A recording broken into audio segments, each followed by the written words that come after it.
E aí uma das coisas que a gente aprendeu era a marca ela é 100% colaborativa. Não existe nenhum conteúdo de Buvalu que é feito da marca para as pessoas. Ele é feito a partir das pessoas para a marca. Mas eu acho que essa capacidade de gerar essa experiência que transcende todos esses clássicos, de você conseguir colocar a marca na vida das pessoas de uma forma muito diferente, que vai gerar experiências diferentes, não de uma forma única, linear, assim, eu acho que é o que a gente tem visto que mais engaja realmente as pessoas, né? Eu acho que tudo que você for fazendo de uma forma não aderente culturalmente, vai ser... O esforço é muito alto. Então não é sobre você conseguir ou não. Você vai conseguir, mas é o que você gasta, o que você tem que investir, o esforço que você tem que fazer para conseguir atingir o mesmo resultado.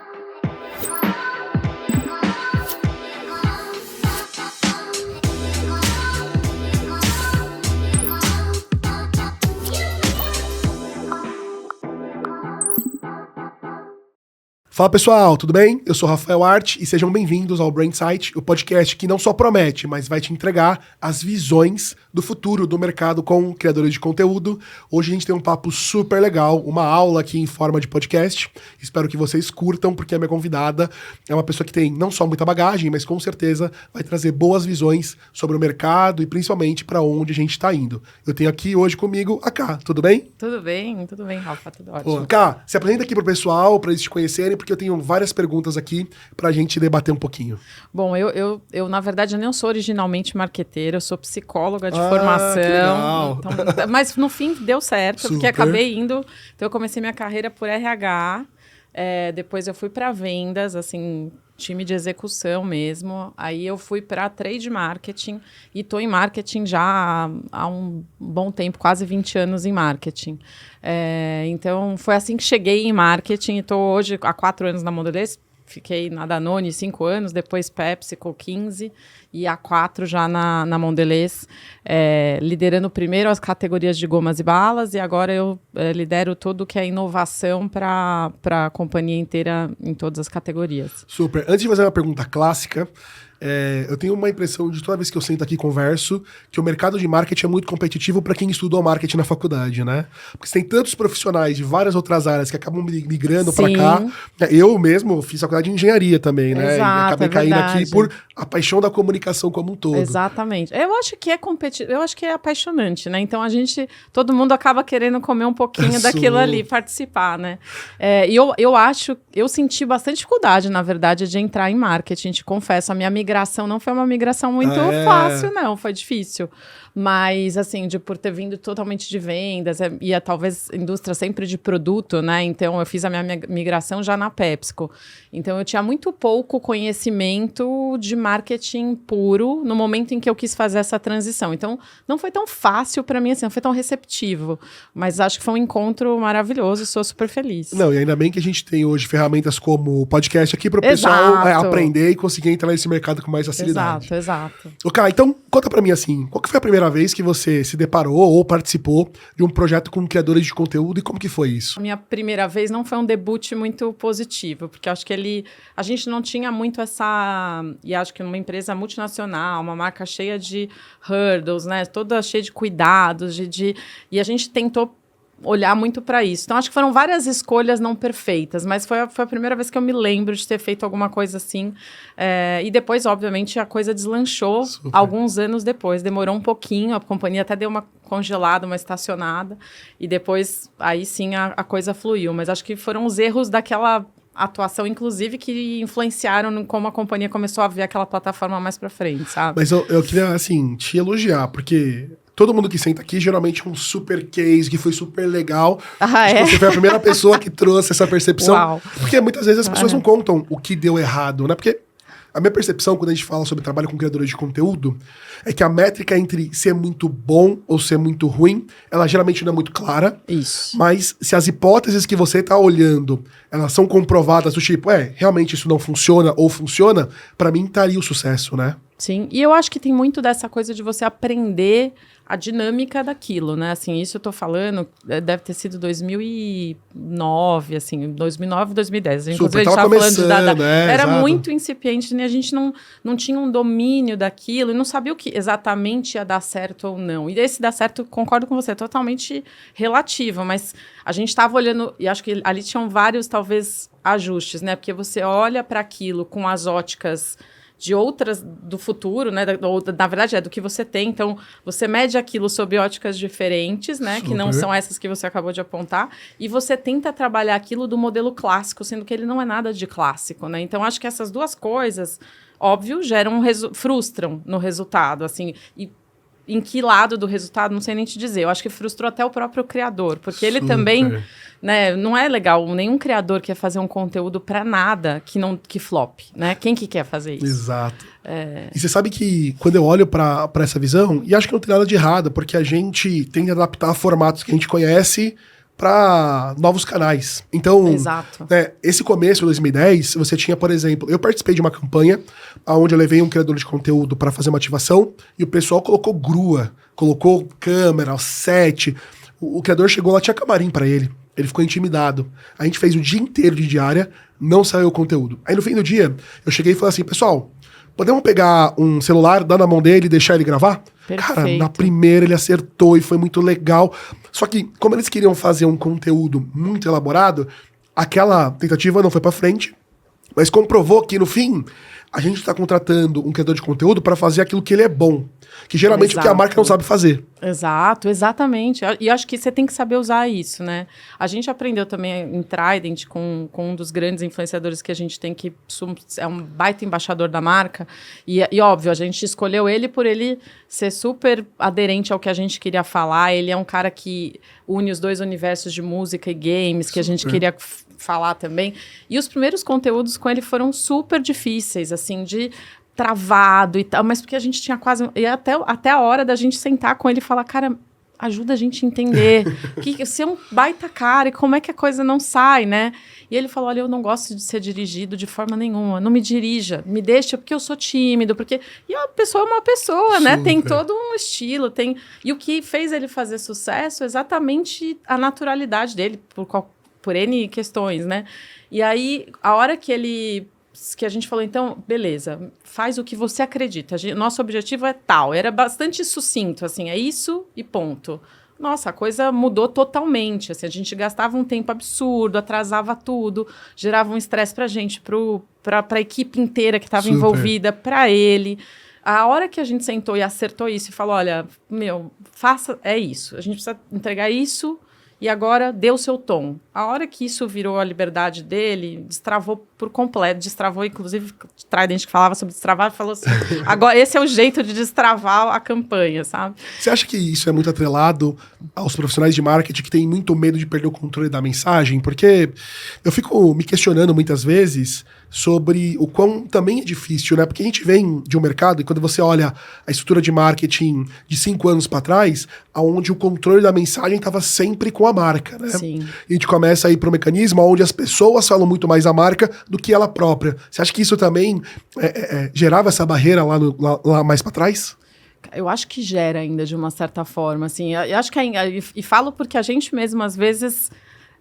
você acha que você está super solto, assim, que você já se adaptou e vem uma coisa ou outra e você fala, putz, mas aqui seria tão bom se tivesse mostrado mais o produto, se ele tivesse num contexto mais assim, assim, assado. Então, e se você não se observa, e às vezes até a gente usa muito formato colaborativo mesmo, até para aprovar e ver algumas coisas, né? Quando tem que aprovar. Para todo mundo ver e fazer essas pontuações, porque às vezes só o cara que é guardião da marca, ele pode ter essa coisa mais pique, assim, de nem perceber, e posso te dar um exemplo, porque a gente tem Bubalu, é uma legal. marca da Mondelez, que a gente trabalha com a Gen Alpha, aí é uma geração muito diferente, A gente nem né? entendeu a Gen Z ainda. É isso, você imagina o que é. Fomos entender a Gen Alpha e tal. E aí uma das coisas que a gente aprendeu era, a marca ela é 100% colaborativa. Ela não existe nenhum conteúdo de Bubalu que é feito da marca para as pessoas. Ele é feito a partir das pessoas para a marca. E é o único jeito. você pode imaginar o que foi isso para numa empresa que está acostumada a fazer um briefing clássico para uma, né, criar um conteúdo, aprovar ou até ter um squad X de influenciadores, aprovar com 60 mil instâncias. E aí, então, ter o conteúdo. A gente falou, bom, essa campanha acabou, né? Foi a falência só nesse... Se a gente for olhar esse processo, você já matou a marca aqui, porque o tempo que vai tomar, a coisa que devia sair daqui, a linguagem, tudo. Então, e a gente viveu muito isso, assim, de aos poucos, e então no começo vinha, nossa, esse conteúdo tá muito ruim, e até de quem estava avaliando, não entende. Aí a gente começou a trazer o pessoal da Gen Alpha e falar assim, olha, me conta o que você viu, porque não adianta nem... Aí a pessoa fala, e aí você ia vendo que os seus objetivos estavam ali. Ah, então isso deu certo, isso deu certo. Mas a gente avaliando no começo, a gente gongou muita coisa, porque a gente, não, isso aqui não apareceu, isso aqui tá errado, isso aqui o cara...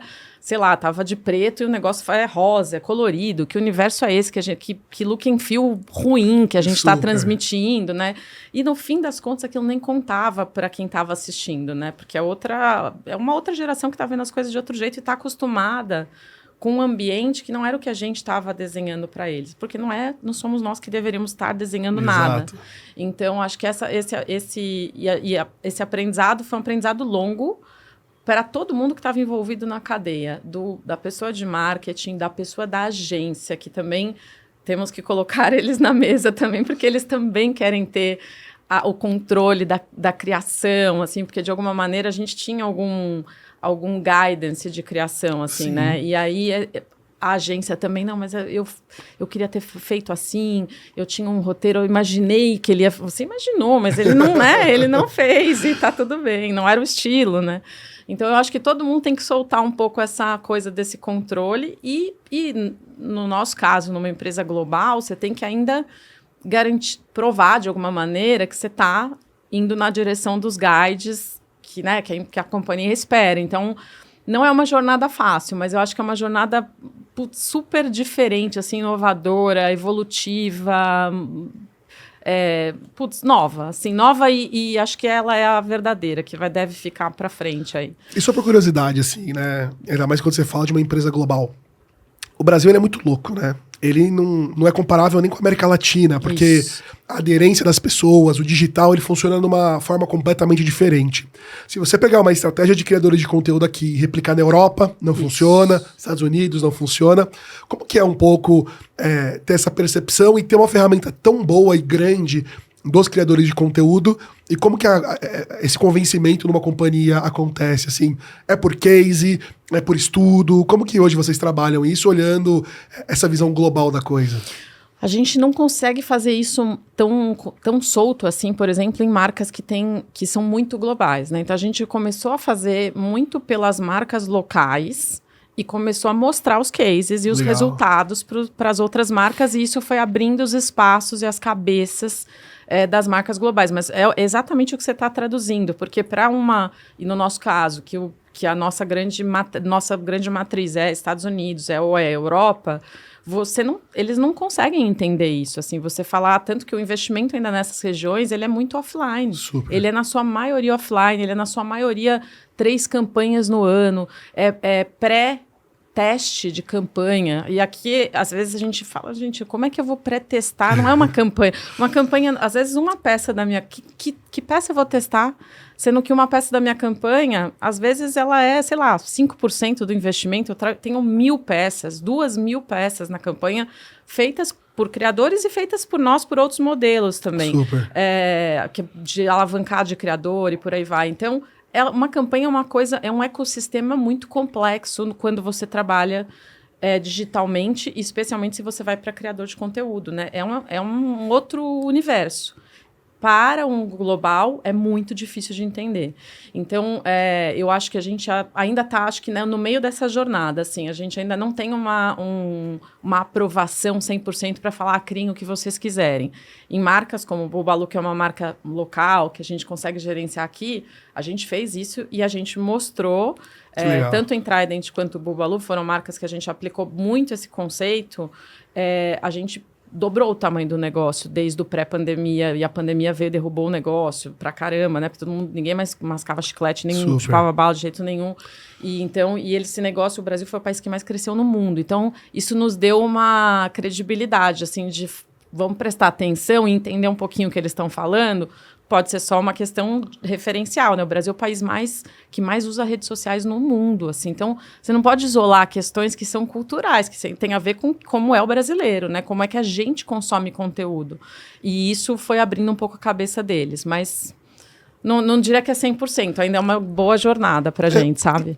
E assim, acho que esse não é um fenômeno só do Brasil, e eu quero que você depois construa comigo um pensamento. Acho que foi muito parecido com a questão do social commerce no mundo, né? Total. Cara, na China funciona muito bem, nos Estados Unidos com a Amazon funciona muito bem, vieram pro Brasil, tentaram replicar e não deu certo, né? Aí teve Americanas com aquelas lives gigantescas, super produzidas, custo de produção muito caro, e aí foi uma super febre, a gente passa 1 ano e meio, 2 anos, ninguém mais fala sobre social commerce, né? Então, acho que mais importante, ainda mais quando você fala de marcas de consumo, o usuário ele é sempre o centro, né? E eu acho que você tem a jornada de consumo do produto, só que você também tem um outro lado que é a jornada de consumo do conteúdo. Isso. E elas se casam em algum momento, assim. Acho que vocês tiveram algum momento que vocês entenderam, putz, acho que para essa marca, essa comunicação é mais efetiva por esse canal digital, influenciadores aqui funciona melhor. Como que foi esse discovery de vocês, olhando essa imensidão de canais, oportunidades, pessoas e consumo como um todo? Eu acho que a gente faz isso o tempo inteiro, na verdade, assim, anualmente a gente revisita isso, até porque as coisas vão mudando muito. Então a gente olha muito qual é, onde está o target daquela marca, o que ele está consumindo naquela hora, quem são os principais até formadores de opinião daquele target mesmo, para a gente entender onde está esse formador de opinião. É o cara da música, é o cara do social. Então, dependendo disso, você consegue entender até onde está muito mais o interesse dessa pessoa para a gente estabelecer tanto território de experiência de marca e de conteúdo, quanto onde conversar com essas pessoas, né? Então, a gente faz isso em todos os anos. E aí a gente, inclusive, entende como que a gente aborda aquilo no e-commerce, porque tem categorias onde você tem uma dificuldade muito grande de desenvolver esse hábito de compra, e as nossas categorias, se você olha o e-commerce no Brasil, ou comércio eletrônico de uma forma geral, ou seja ele qual for, no Brasil, ele é muito menos de bens de consumo, né? Exato. Então, nas nossas categorias, a gente tem uma dificuldade grande, mas, por exemplo, você pega a Páscoa de Lacta, a plataforma de e-commerce é gigante, representa muito muito na venda de Lacta.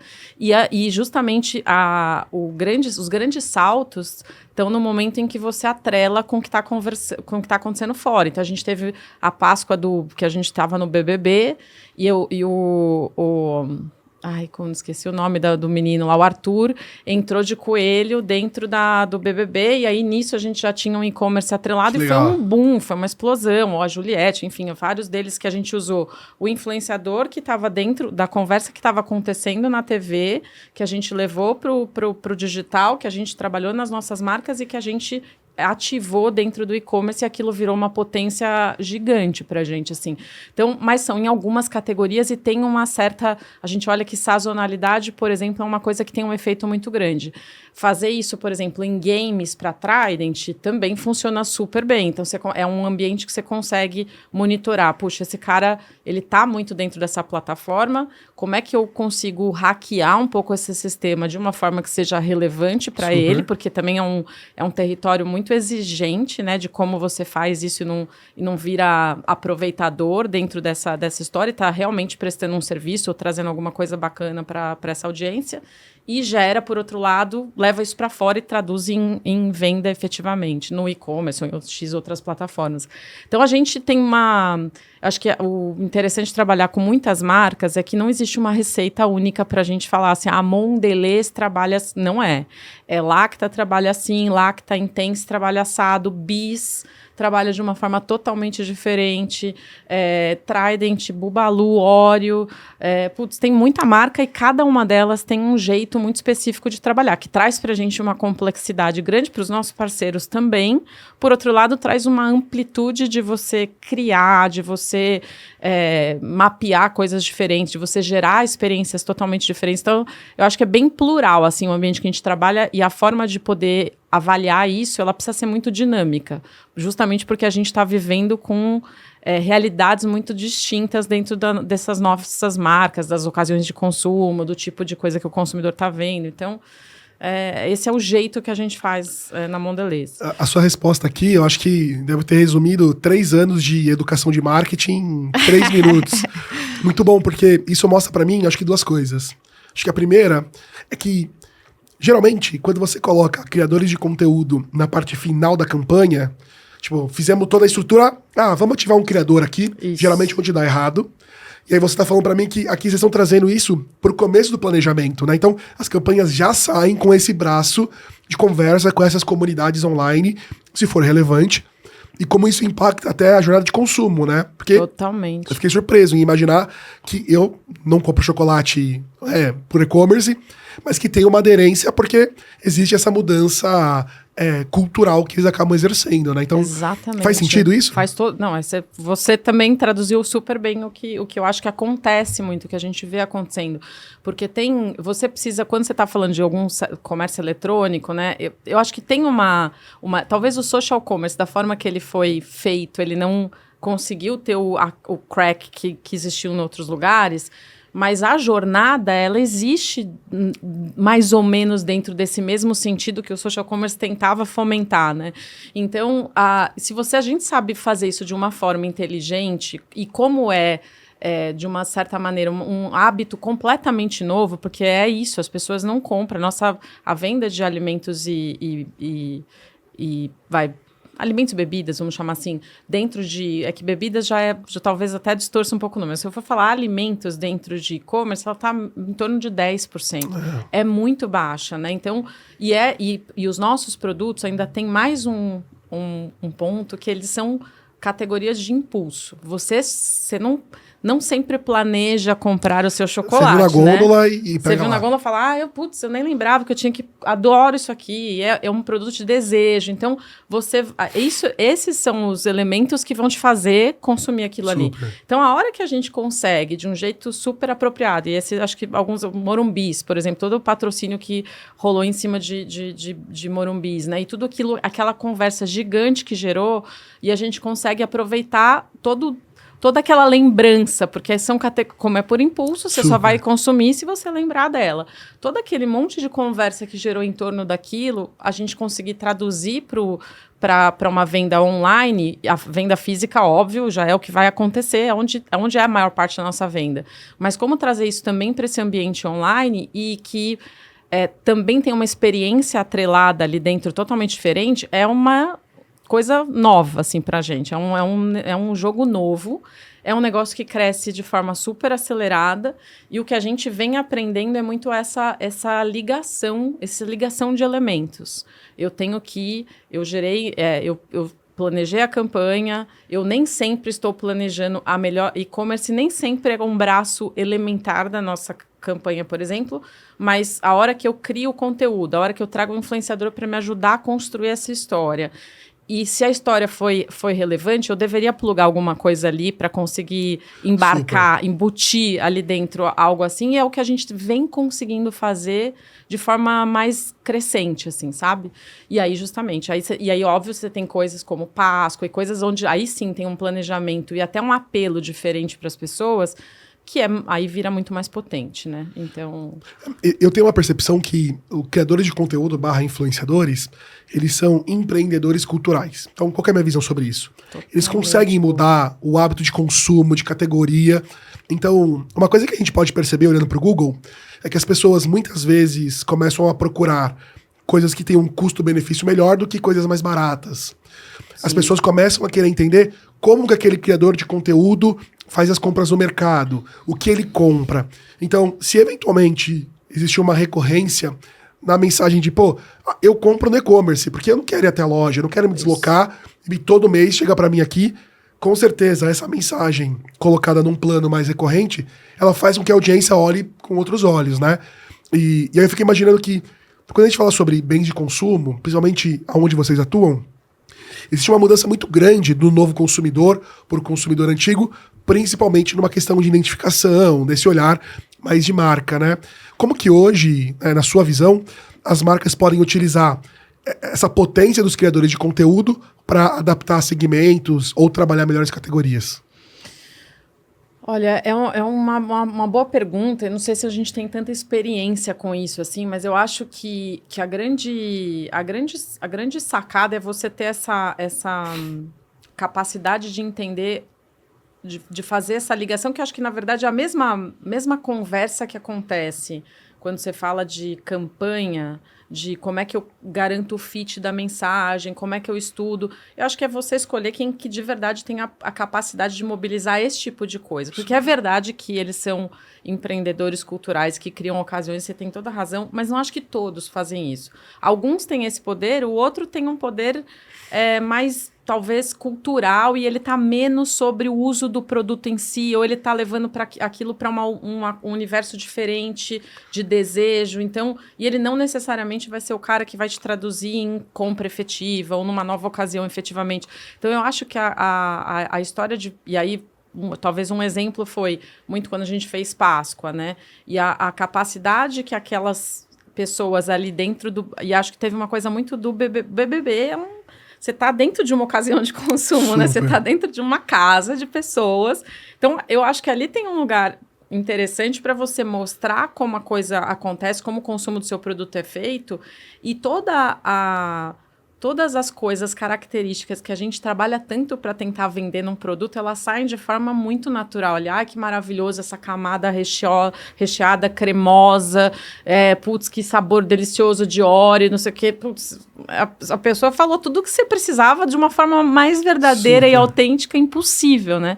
Então, eu acho que poder rastrear o que são essas coisas que vão... No fim do dia, as pessoas vão muito por essa verdade, assim, né, assim, por a gente, por exemplo, com o Babalu, outra que talvez seja outra história interessante, foi, a gente começou a ver que tinha muito conteúdo, porque é uma coisa muito do prazer, essa é uma categoria muito sensorial, super, extremamente sensorial, né, é o sabor, é o caldinho, tanto que o Hotel Babalu nasceu dessa grande hackeamento do que as pessoas, elas, meu Deus, ia ser tão maravilhoso se eu entrasse num chiclete, mergulhasse numa caldinha, e aquele cheiro de tutti-frutti, esse universo sensorial é o que as pessoas queriam. Então, muito dos conteúdos, e que eram aqueles que, inclusive, mais revertiam em vendas, era muita coisa de desenho de produto, de performance de textura, assim. Então, eram influenciadores espremendo um monte de chiclete, aí o caldo caindo, aquele monte, aquela abundância, a tela invadindo. Então, acho que é esse entendimento de onde também... como é que é o uso do seu produto no fim do dia. Acho que essa é talvez a coisa mais clássica de todas do marketing, mas é você entender realmente o seu consumidor e como ele consome. E você aí hackeia quem é a pessoa que tem a capacidade de fazer essa dinâmica da melhor forma, né? E de formas distintas, porque geralmente o uso de um produto não é de um jeito só. É o jeito que a gente conhece, super, e que tem outros vários jeitos. E acho que várias marcas até usaram muito disso, né, nos últimos tempos, de tentar entender assim, puta, meu consumidor, eu acho que ele consome... Eu fiz o produto para ele ser consumido assim. Mas o cara come assado. Teve um chiclete que a gente fez de Trident, que a gente viu que, assim, as pessoas botavam 2 chicletes na boca. Um monte de gente, assim, especificamente de uma geração. E elas gostavam de botar 2 na boca. Por que a gente não faz um produto que é do tamanho de 2 chicletes, meu Deus, né? Assim, então vamos pegar alguém, então... como é que a gente encontra esses insights que estão aí, e acho que quem representa esse insight para depois conseguir ajudar a gente a alavancar esse conteúdo, né? Porque é muito lógico, é muito verdadeiro se você fizer assim, ele é intuitivo, as pessoas nem precisam pensar muito para aquilo ali, que é um pouco o trabalho da marca de simplificar esse contato, né, do teu produto com como o consumidor vê e usa. Não, e assim, só para você ter uma noção, né? Essa ativação foi tão marcante que a gente consome chiclete de unidade em unidade, né?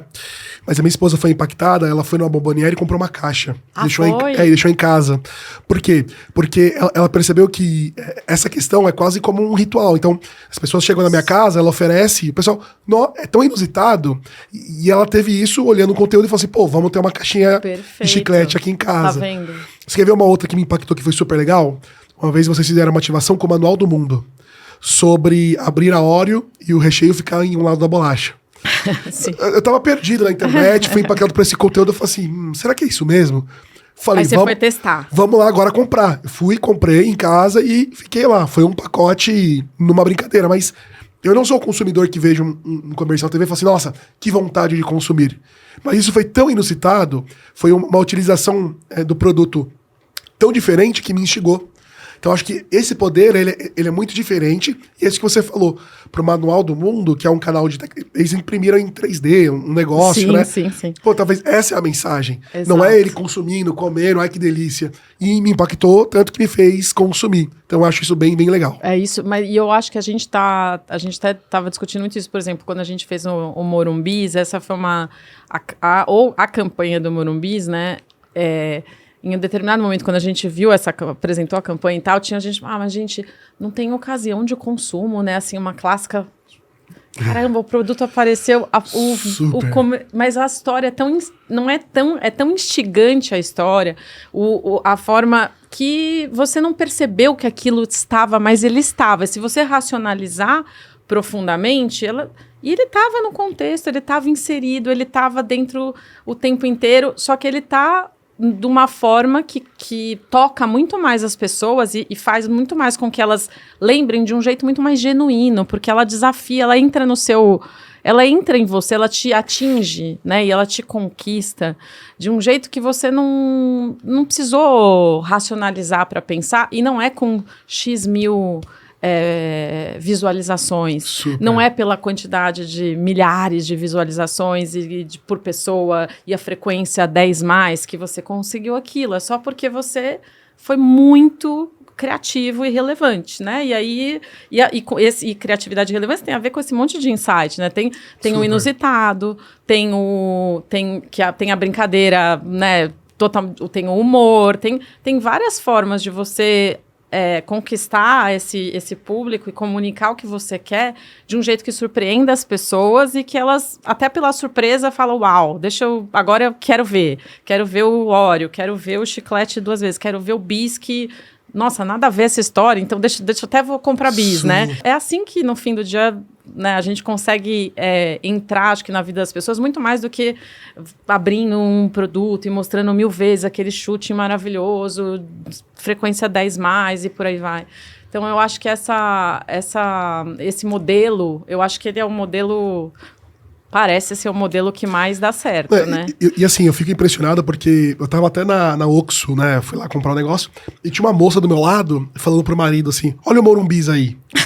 Cara, e aí isso me pegou, porque eu falei assim, cara, olha só como isso transcendeu, né? Exato. A pessoa fez um link, comentou, e eu ouvi e falei assim, cara, muito legal como penetrou na realidade daquela pessoa e mudou a visão do produto em cima disso. É isso. E aí, moderniza completamente, tira totalmente a marca de um ostracismo e numa coisa que todo mundo se perguntou, né? Porque acho que a grande coisa do Morumbi, até pra gente, que você fala, nossa, gente, Morumbi, sério mesmo?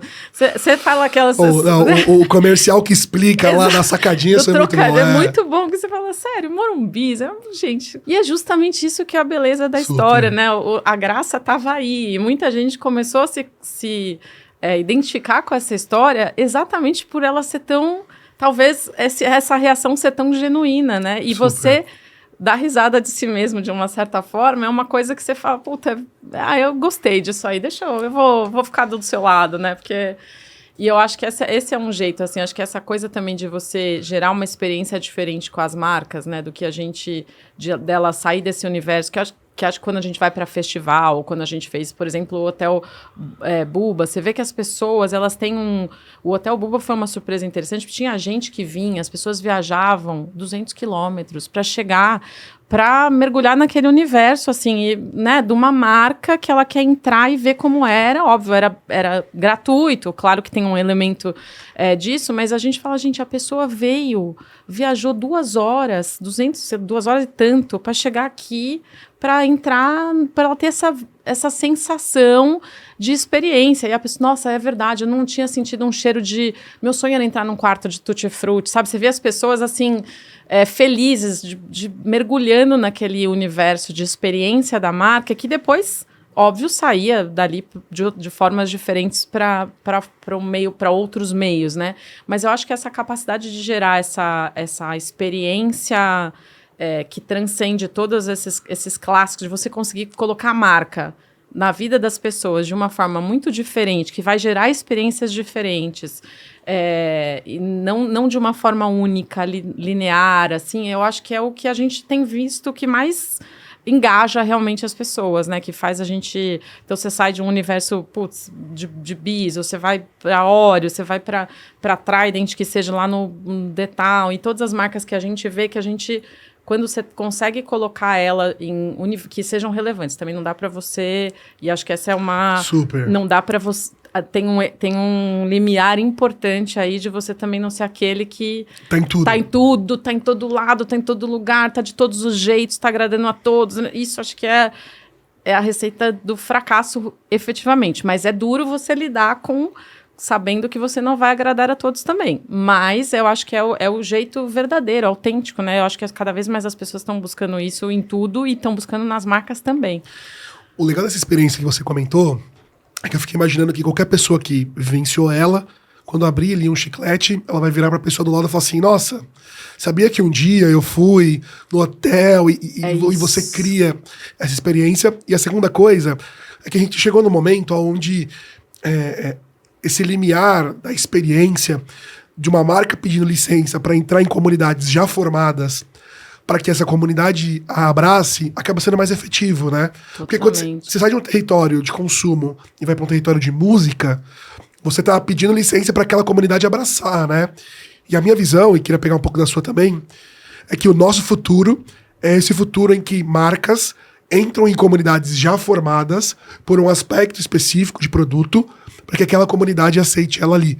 Não é mais forçar uma conversa, mas pedir licença para participar. Qual que é a sua visão sobre isso? E trazer eu acho que é perfeita a sua que você está trazendo, e eu acho que eu acrescentaria uma coisa que é o que você leva para aquela comunidade, que valor você agrega, porque a gente aprendeu muito isso, por exemplo, com games em Trident, porque é um universo super exigente, e conseguir saber o que as pessoas falavam com clareza, e foi indo lá conversar, falar, me conta, né, o que se for olhar, o chiclete já é um elemento pouco consumido, porque, de novo, ele é uma categoria que precisa ser muito lembrada para ela ser consumida. Então, ele não é super consumido, mas ele tem, quando você tem os leais, ele tem até a funcionalidade, porque o chiclete ele é um negócio que, comprovadamente, ele te melhora o foco, ele melhora, porque a mastigação é o que traz um ritmo cerebral para você se concentrar, para você focar. Então, ele tem até um elemento funcional para estar naquela ocasião.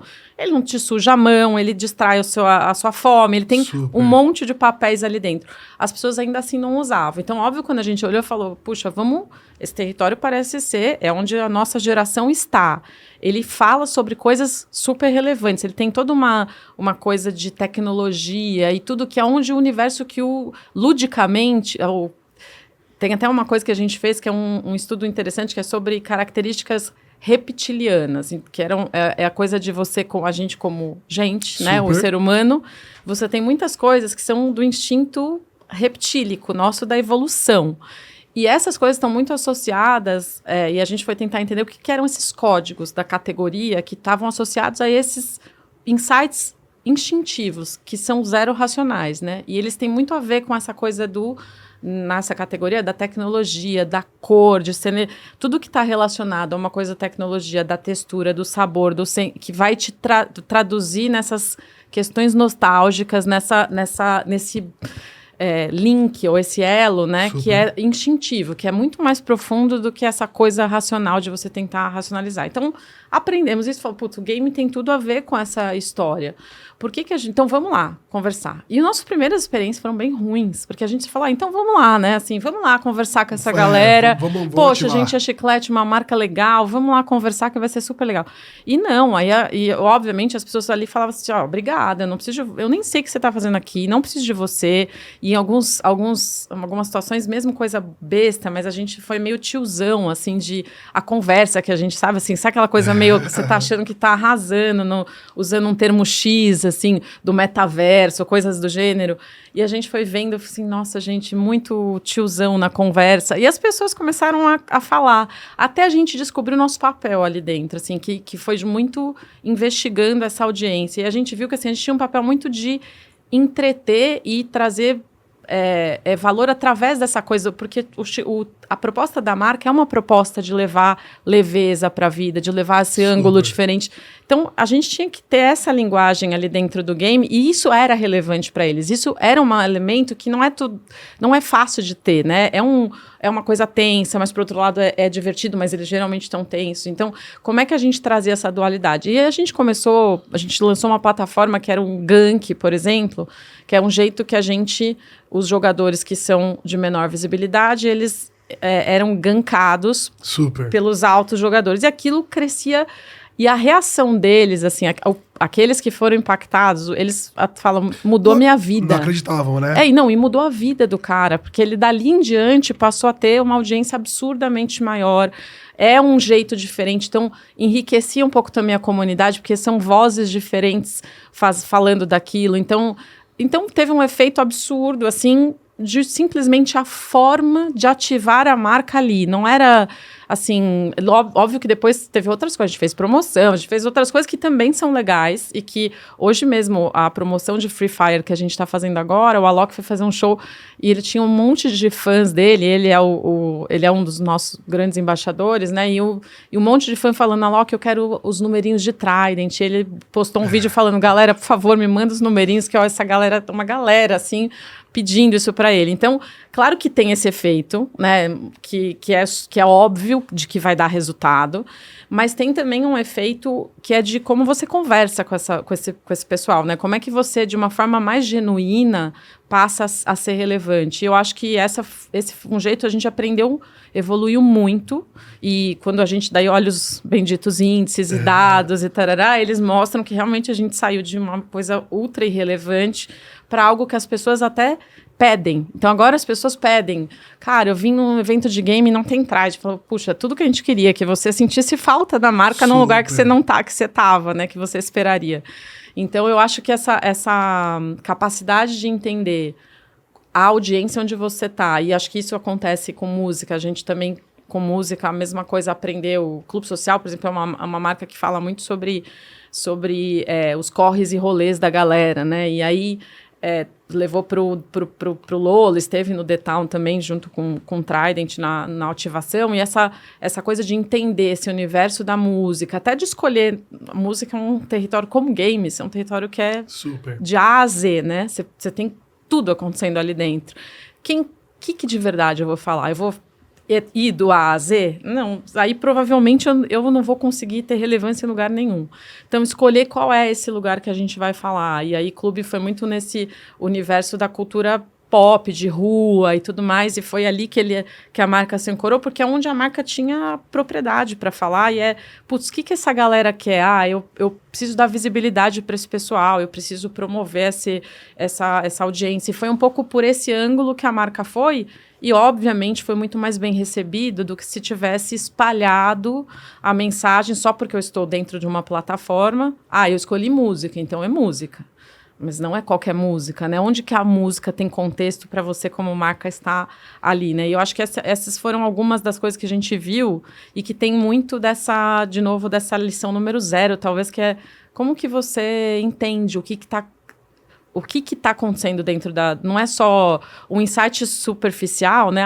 É música. Música é pouco para você entender como é que você conecta ali dentro, né? Você tem que fazer mais umas 10 perguntas ali para entender exatamente onde você se encaixa dentro de música. Até porque tem um monte de gente trabalhando ali dentro. Como que você vai se diferenciar? Tem você... E, desculpa, mas você e o Itaú patrocinando o The Town. Quem que será? Olha o tamanho das coisas, né? Como é que você se... E a gente, com Trident in The Town, a gente aprendeu pra caramba. De falar, mas... Então, o que a gente... E até assim, o que você quer dali? Que KPI eu quero? Eu quero que seja menções ou... Você está competindo nesse universo. Olha a escala de pessoas falando daquilo. Então, se você não for muito criativo, inteligente de fazer, por exemplo, quando você está num evento live, né, que eu acho que tem um elemento muito difícil, assim, de você estar numa coisa que está acontecendo ao vivo ali, que as coisas estão acontecendo, você não sabe, pode vir aqui, pode vir ali.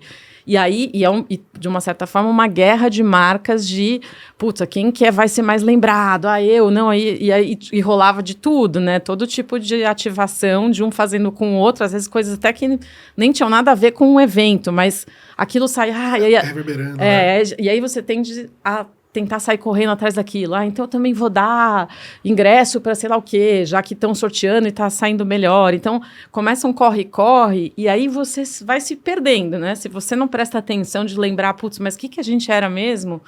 E acho que foi uma experiência super legal para a gente com o The Town, porque no fim do dia a gente foi super positivo para a gente, a marca foi super bem, mas muito porque não se desconectou desse propósito que era nosso ali de realmente levar um ambiente muito de relaxamento descontraído e muito visual, muito texturial, muito, né, dessa coisa do que a marca fala desde sempre, né, do que a marca na verdade, para a vida das pessoas, né.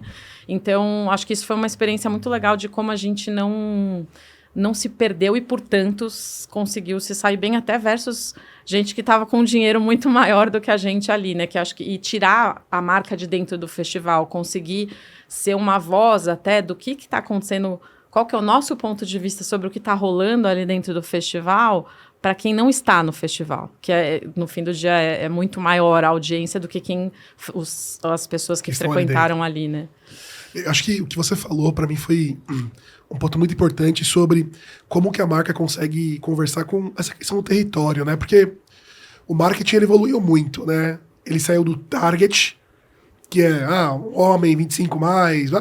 Para essa parte das comunidades, né? Que ali vai ter uma pessoa de 60 anos que joga videogame e uma galera de 14 anos, né? Então, como que você unifica e conversa usando as qualidades do produto? Eu lembro de um case que eu pude participar, que foi de Vanish no Rock in Rio. Sim. E a gente fez uma ativação chamada Vanish Salva Meu Lookinho. Eu vi. Você chegou a ser vacinada? Vi.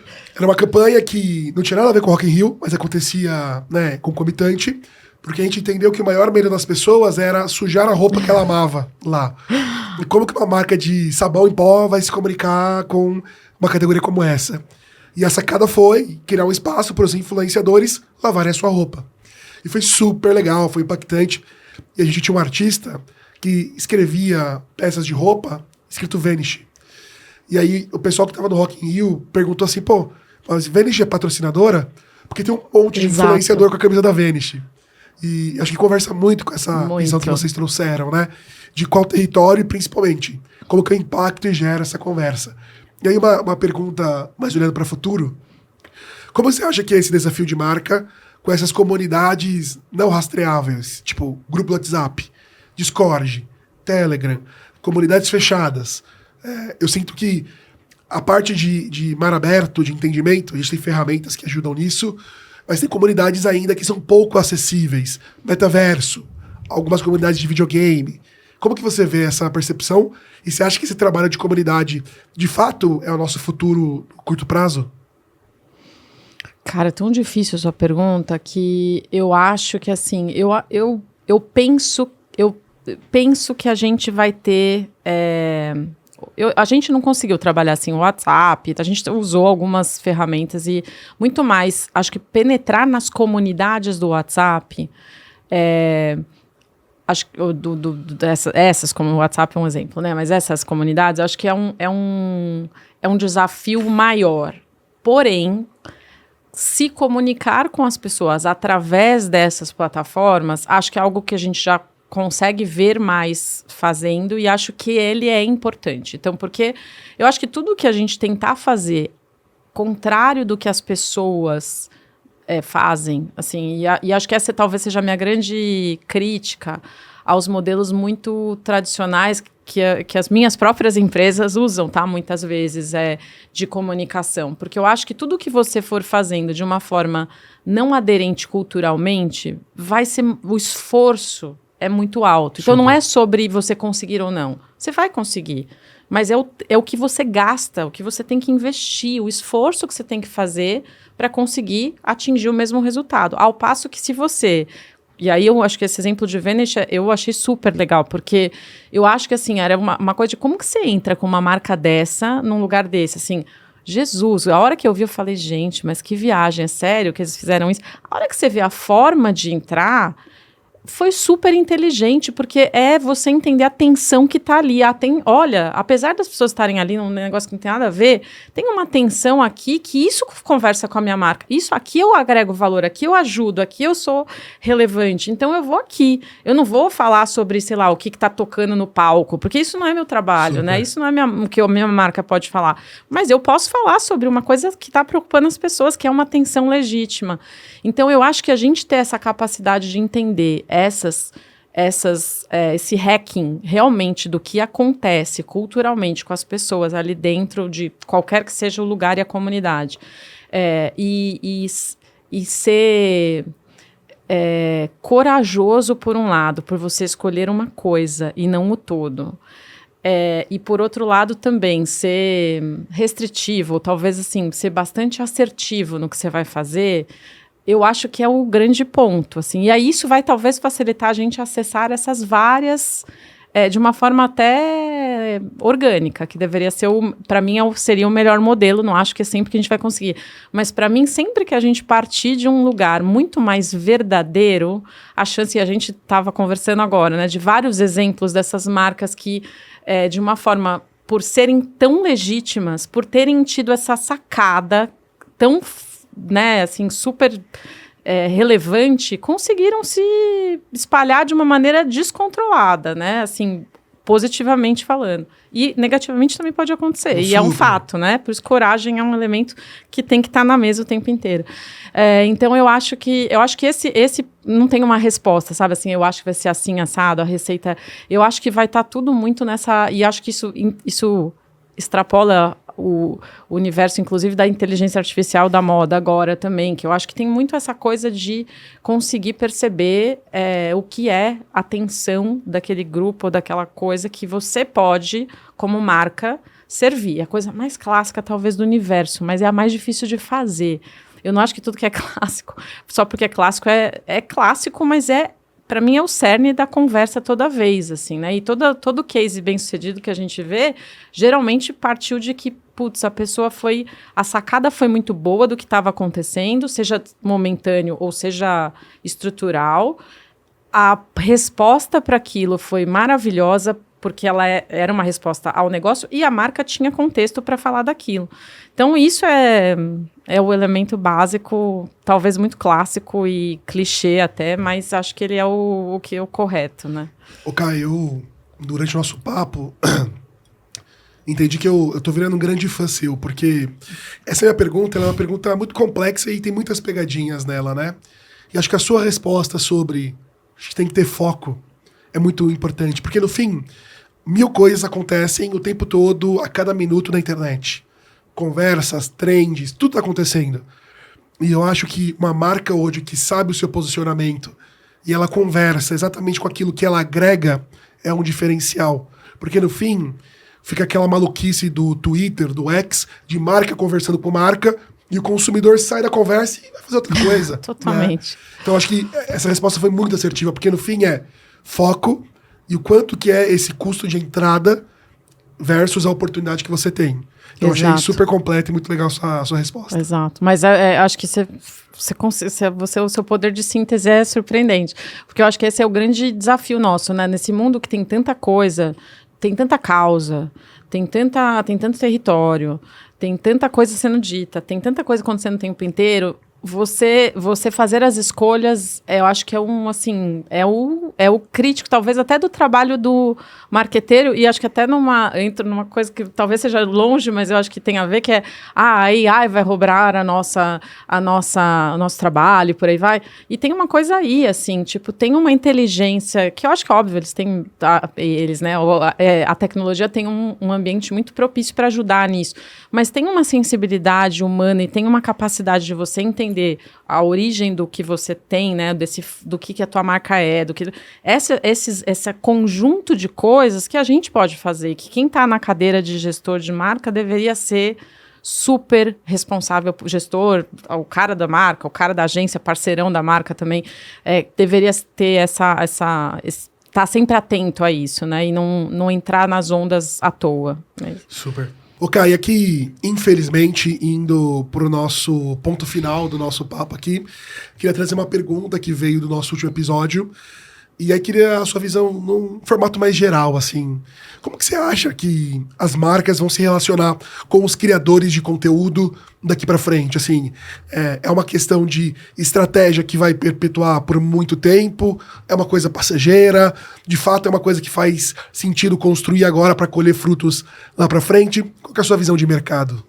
Não, eu acho que ela é crescente, assim. Eu acho que a gente só vai crescer enquanto e eu não vejo diferente, tá? Eu vejo que a gente está num novo modelo de sociedade, assim, onde a rede social trouxe um elemento muito importante para a mesa, que é a voz para muitas pessoas, e, portanto, isso é um novo modelo. Assim. Então, eu acredito muito que esse modelo não é um modelo de curto prazo, ele é de longo prazo, e acho até que a tendência é cada vez mais a gente conseguir usar isso, acho que de uma forma mais inteligente, mais proprietária, assim, mais... Não é nem proprietária, talvez seja uma palavra tricky, mais genuína e com maior volume, assim, desde que a gente consiga permanecer nessas outras duas. E aí, o que eu acho que, assim, quando eu olho, eu acho que tem algumas questões que eu acredito que vão se modificar muito.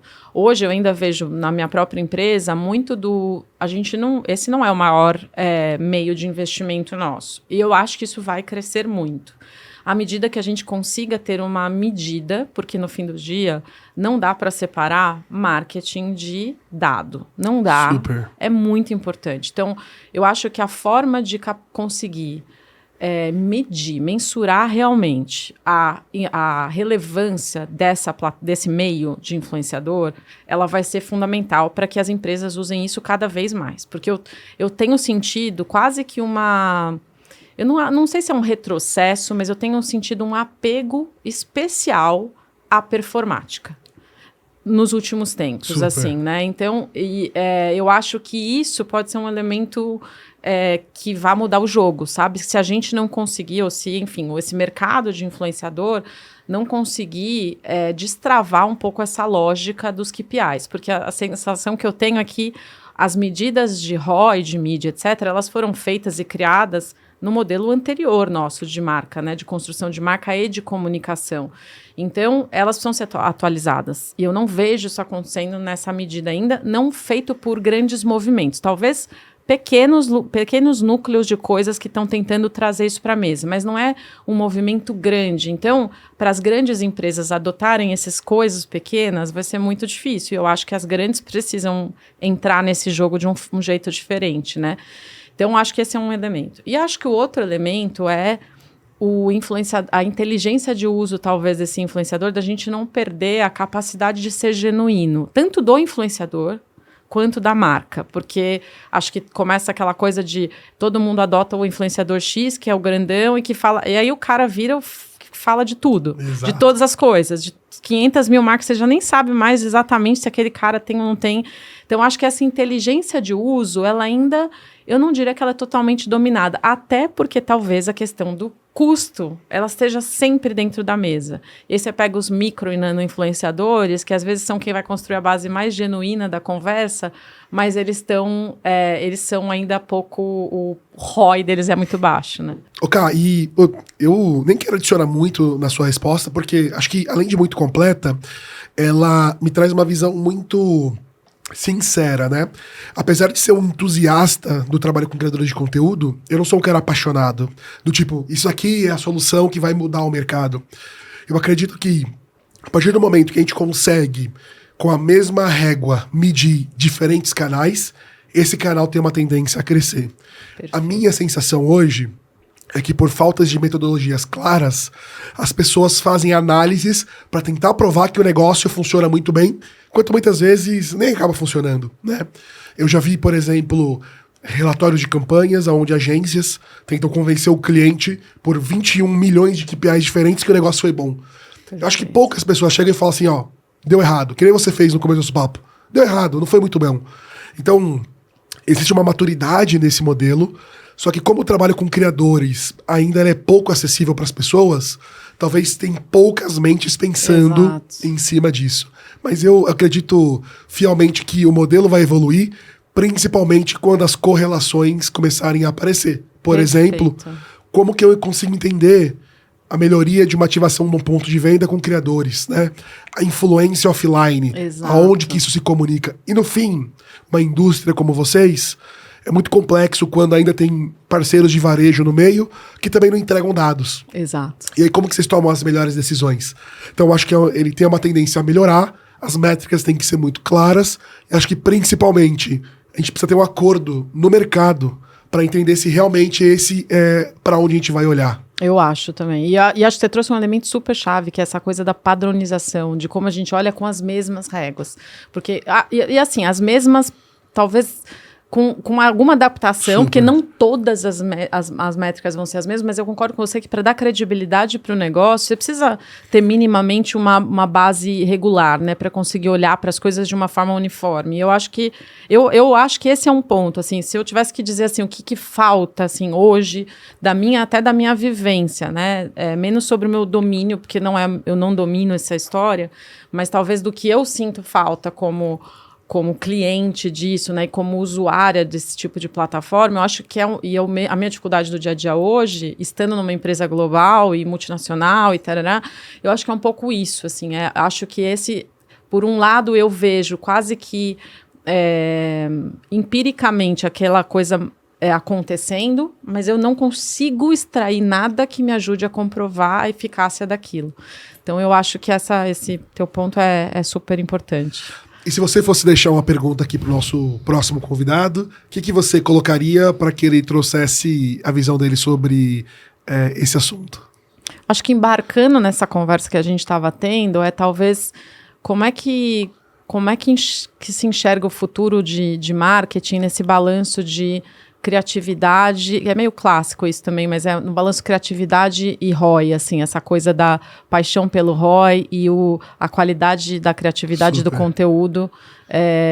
Qual que é esse balanço, assim, como é que você avalia isso, né? Como é que você extrai essa combinação de uma campanha ou de uma construção de marca? Eu sou tendencioso, porque eu, pelo menos, não conheço nenhuma empresa de 100 anos de idade que não priorizou o desenvolvimento de marca. Né? A marca é muito importante. Super. Ela que é o nosso legado, né?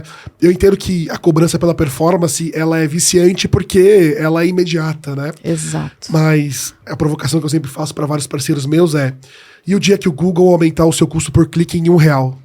Perfeito. Vai quebrar seu negócio. Perfeito, Então, perfeito. É isso. O desenvolvimento desses canais orgânicos, que consegue entregar uma performance de marca que não dependa simplesmente de pôr dinheiro aqui e sacar ali, é uma dificuldade, porque é um vício, mas a gente tem que desenvolver apostando, né, tendo coragem de colocar o dinheiro na frente para colher o resultado um pouco mais no futuro. Então, Pois é, eu acho que essa capacidade de olhar uma construção, que é uma jornada que não é um resultado imediato, no mundo em que você pode ter acesso a coisas imediatas, a dados imediatos, Super. eu acho que é a dicotomia do momento, né? Essa vida.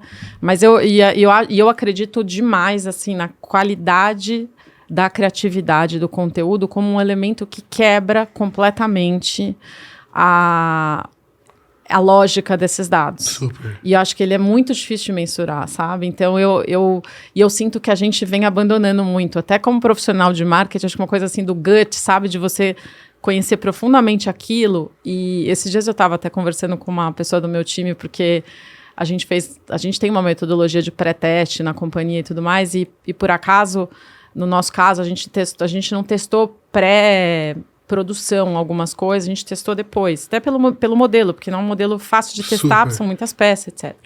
E a gente, por acaso, saiu bem em 100% das coisas que a gente testou. E aí eu falei, esse me dá orgulho, porque quer dizer que a nossa capacidade de desenhar um negócio está muito melhor do que eu testar um negócio e saber como saiu.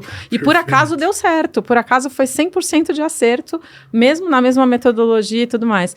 Ao passo que eu vejo muitas vezes a gente quebrando a cabeça nesse pré-teste, porque eu acho que dá quase que ele exige menos de quem está do lado de cada mesa, né? Porque você vai lá, pré-testa, ele te fala o que não foi tão bem, e aí você ajusta e, pum, você lança e tá super bem, olha, você tá perfeito. Só que num universo complexo como que a gente vive... Dinâmico, se você achar que você tem a receita, assim, tão facinha de calibrar, provavelmente você vai perder a sua capacidade de agregar naquilo ali, né, e rechear, e trazer gente para a mesa, para a conversa, porque não é mais sobre uma conversa monolítica, é uma conversa de muita gente, né? Super. Então, enfim, eu acho que esse é talvez uma coisa do futuro aí. Ó, e contra o meu gosto, pra gente finalizar, o que você acha que a pessoa que está assistindo aqui o nosso papo poderia pegar do maior insight da nossa conversa, levar para sua empresa e falar assim, cara, vi o papo da Cá e ela falou sobre isso e, pô, olha só que legal. O que você resumiria aqui na nossa conversa?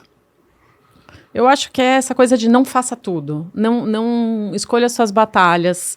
Seja genuíno e autêntico ao seu lugar como marca, como negócio.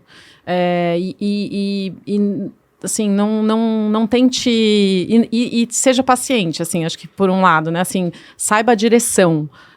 Use a bússola e não o Waze, né? Assim, aquela coisa do clichê, mas que acho que é muito válido para a marca, muito válido. Então, talvez esses sejam meus pontos. E o que eu traria para agregar isso é que uma construção de marca, ela é muito mais do que a gente, né? A gente muito provavelmente vai morrer, a marca vai continuar. Então, a gente tem que ter muita certeza das tomadas de decisão que a gente vai fazer, mas só que sem deixar de se adaptar ao mercado e a tudo que está acontecendo hoje em dia. E, poxa, é muito engraçado como, muitas vezes, pequenas marcas querem ter acessibilidade, investimento e penetração de grandes marcas, e grandes marcas querem ter a velocidade do desenvolvimento e a tranquilidade de testar e errar de uma pequena empresa, né? Totalmente. Então, acredito que existe um meio termo, que até o Ricardinho veio aqui e conversou uma vez comigo, que o trabalho com criadores de conteúdo faz com que você teste barato para conseguir entender, talvez, para onde você direcionar. Eu acho que esses cases que você trouxe para mim aqui foram sempre, vamos conversar com a comunidade, vamos testar aqui e depois a gente desenvolve algo maior. Então, pegando o que você trouxe e construindo em cima, acho que esse é um bom direcional. Nossa, totalmente. Super, super bem dito de uma forma resumida. Sem voz, mas dito no microfone. Cara, obrigado pelo papo, foi super legal. Espero que você possa voltar pra gente debater um pouco mais em cima disso. E, pô, não sei como o pessoal te acha aí no LinkedIn e tal, caso eles queiram tirar alguma dúvida. Eu sou Ana com 2 N's, Carolina Teixeira. Boa. Martins Teixeira. Fechado. Obrigado pelo nosso papo. Rafa, gente, obrigada mesmo. Tamo junto. Tchau, tchau.